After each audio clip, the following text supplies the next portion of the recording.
आज पवित्र राखी पूर्णिमा अवसर में राज्य में कार्यकारी होता सुभद्रा योजनार तृतीय किस्ती को मुख्यमंत्री कोरापुटर जयपुर ठारे राज्यर 1 कोटी महिला हिताधिकारी को 5,000 टंका लेखाएं सहायता राशि प्रदान करछन्ती।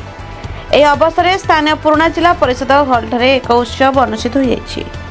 एही उत्सव में मुख्य अतिथि भाବେ खाद्य जोगाण खाउटी कल्याण विज्ञान एवं प्रजुक्ति विद्या मंत्री कृष्णचंद्र पात्र जोग देथिले। राज्य सरकार द्वारा 5,000 टंका लेखाएं सहायता राशि प्रदान जो माँ एवं भौणी मैंने आर्थिक क्षेत्र में स्वावलंबी हो पार्छन्ति बोली मत व्यक्त करछन्ति।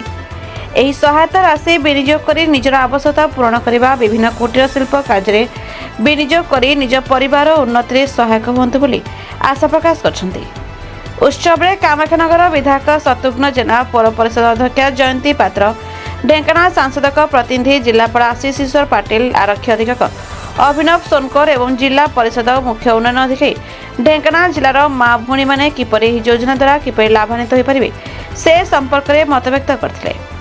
सुभद्रा योजनार कार्यकारिता संपर्कित अनुष्ठित रचना एवं चित्रांकन प्रतियोगितार कृति प्रतियोगी मानक अतिथि माने पुरस्कार प्रदान करते।